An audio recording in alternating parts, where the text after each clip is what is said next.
खरोखरच धन्यता वाटू लागली. आमचं स्वागत तुम्ही केला. कारण आज 31 कोटी देवताचे अधिपती आपण आणि मध्य मानवाच्या पोटी जन्माला आलेला मी एक आम्हाला आणि माझ्या पर्यंत अगदी सत्य. याला कारण आहे आमची पावलं तुमच्यापर्यंत पडल्याला कारण एकच. या गोमती तीरावर तुमचं वास्तव्य आणि इतरांमध्ये केवळ योग याग कर्म तुम्ही करतात, तप साधना करतात. मग आज आमचं येणं एकाच कारणासाठी झालंय. आजपासून हे कार्य बंद.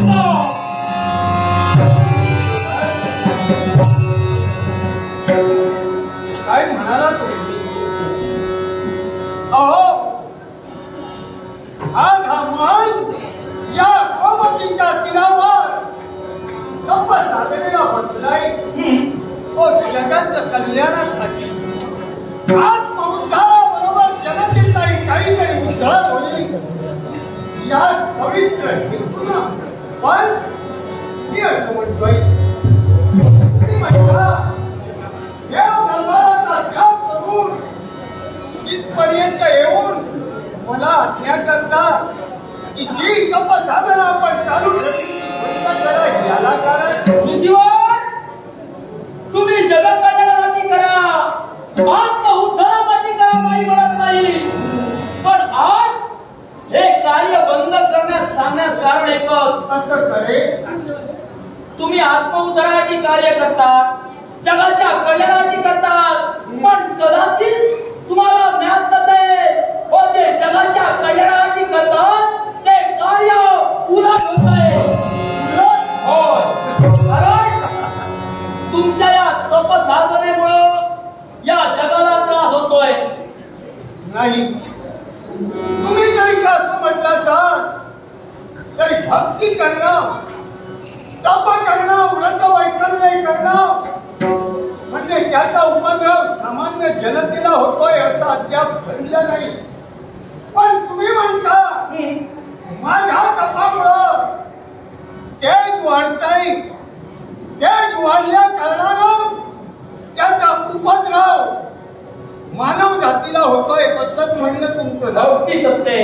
मग तुम्हाला काय असत्य आहे? अशक्य असं तुम्हाला काय आहे? काय देव आहात तुम्ही, देवताचे अधिपती तुम्ही आहात. म्हणून जिथं जो उपद्रव जनतेला जनमानसाला भक्त करायला होतोय त्याच्यावर तोडगा तुम्ही काढा. देव महर्षी केवळ तप साधनेमुळे होणारा मानवांना सामान्य जनतेला नव्हे तर या मृत्यूलोकाच्या छायेतल्या प्रत्येक जीवमात्राला होणारा त्रास तुमच्या तपाच्या तेजामुळे केवळ सारे चांगले नाही. आणि म्हणे आम्हाला काय शक्य आहे त्याच्यावर तोडगा आम्ही करावा, कर्म तुमचा आणि तोडगा आम्ही करावा. मी करतोय त्याच्यामुळं उपद्रव होतोय आणि तुम्ही काय म्हणता? उपद्रव माझ्यामुळं होतोय आणि तोडगा तुम्ही करावा हा तुमचा न्याय नव्हे. मला सांगा काय ते या विश्वात भक्ती मार्ग कुणी आचरणात आणले आणि कुणी दाखविले भक्ती मार्ग? निश्चितच भक्ती मार्ग देवतांनी दाखविले. तुमच्या त्या गुरुनी त्याचं मार्गदर्शन करून भक्ती मार्ग या विश्वाच्या यावाधिक ठेवला. हो, देवा पूजिला कुणी?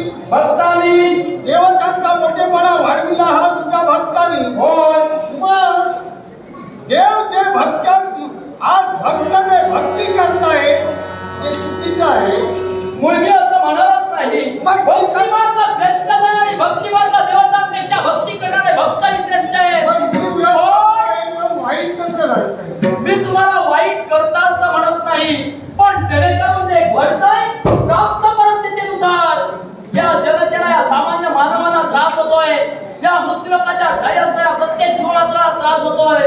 तो त्रास कुठेतरी कमी व्हावा आणि तुम्हाला कुठेतरी कमी करावं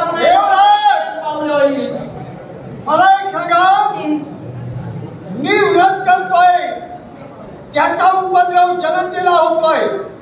मग याच्यापूर्वी अविनाशी काशी प्रलयकालीच्या काशीला विश्वाच्या 3 पत्याच्या वेग करून ज्या काशीचा सांभाळ केला त्या काशीच्या पुण्यभूमी 99 यज्ञ तुम्ही केले.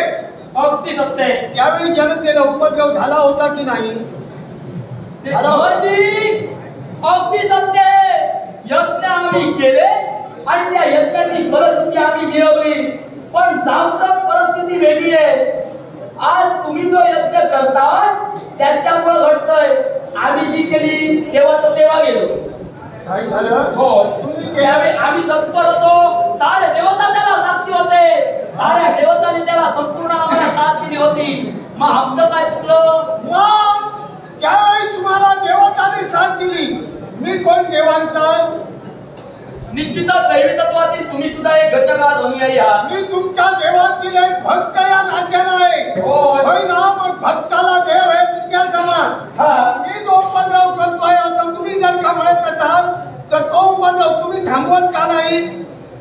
एक लक्षात ठेवा, आम्ही शतयज्ञ केले त्यावेळी आम्हाला एवढ्या बाजूला गेले ते नको.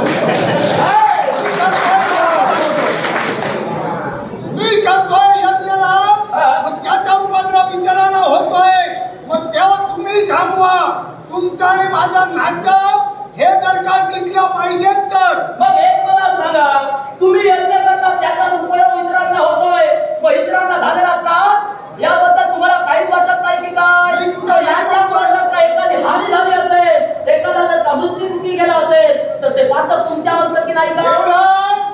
या विश्वात मनुष्य प्राण्याला अग्रगण्य स्थान का दिलं आहे हे काही तुम्हाला माहित आहे?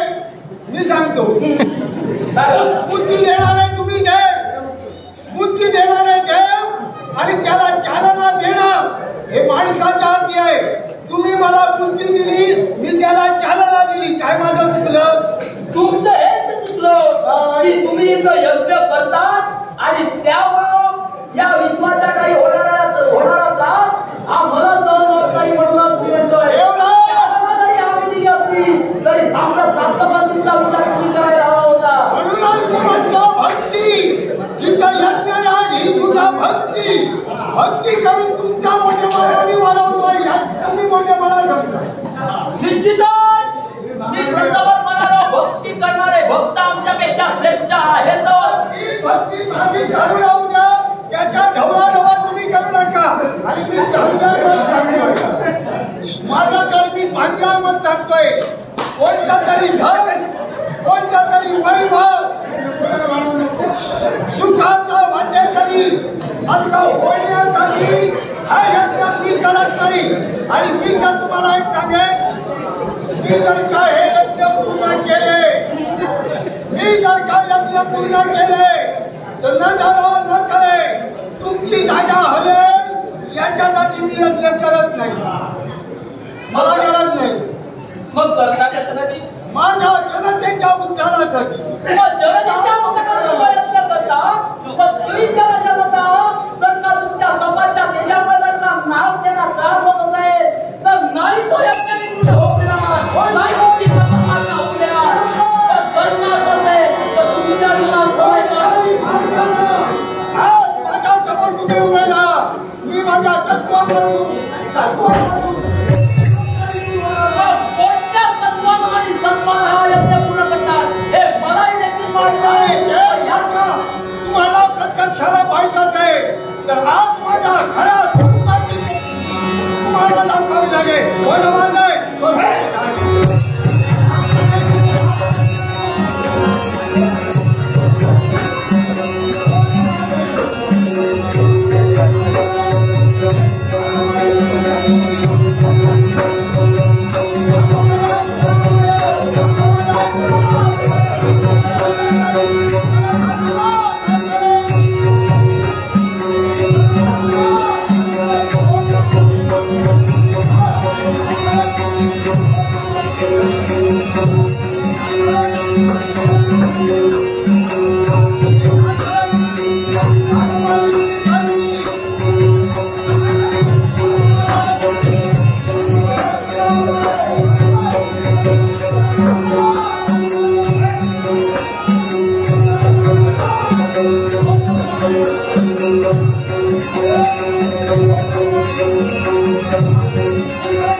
देवतांचा अधिपती देवेंद्र म्हणतात मला. कोणाच्या जीवनात कोणता प्रसंग घडवावा ही पूर्णता जाणीव आम्हाला आहे. व याच्यासाठी येईल तो तुमच्या जीवनात